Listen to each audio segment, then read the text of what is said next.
Hey, Pastor Steve here, and I believe that I have a word from the Lord for you today. And that word is be humble. Well, that's two words, but God still wants you to be humble. You know why? Because that's the only way that He can use you.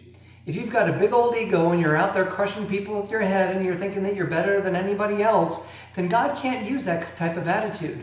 But if we're humble enough to believe that God can use us because we're weaker than He is, and because the only way that we can do things is through His strength and His power, and through His Spirit and through His Son, Jesus Christ, then you know what? We can absolutely be successful. Let me give you a couple of scriptures to help you to see this. This is Matthew 23:8.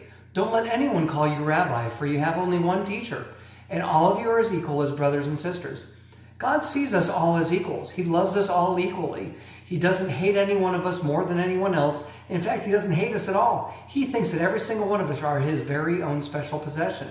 You know, only God is able to do that, but if we can take this idea, take this concept that God doesn't show any favoritism, then we can absolutely go to that next level. Acts 10:3 and 4, Peter said this, I see very clearly that God shows no favoritism. In every nation He accepts those who fear Him and do what is right. So God's looking for people who are willing to fear Him and to do what is right. If we can believe in what God has in store for us, then can't we do anything that He has planned for us?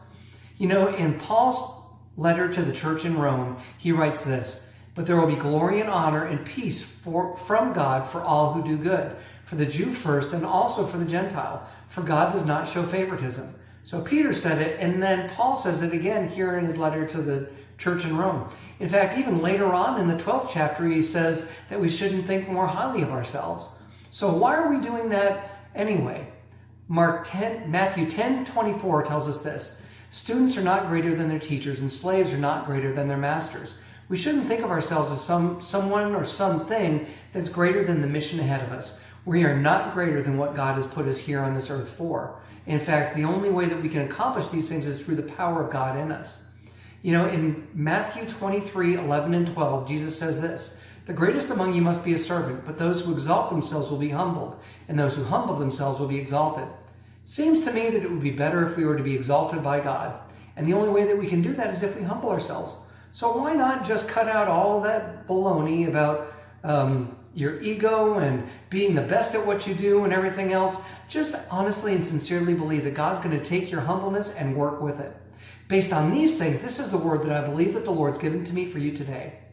I have lifted up and exalted all my children. Realize that I think of each of you as my own special creation.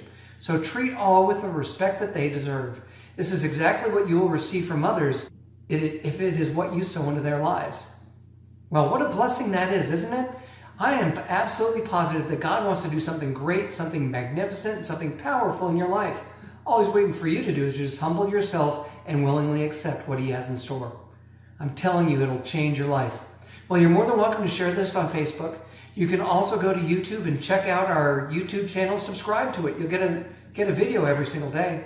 You can also go to our website at awfg.today and check out some of our other videos.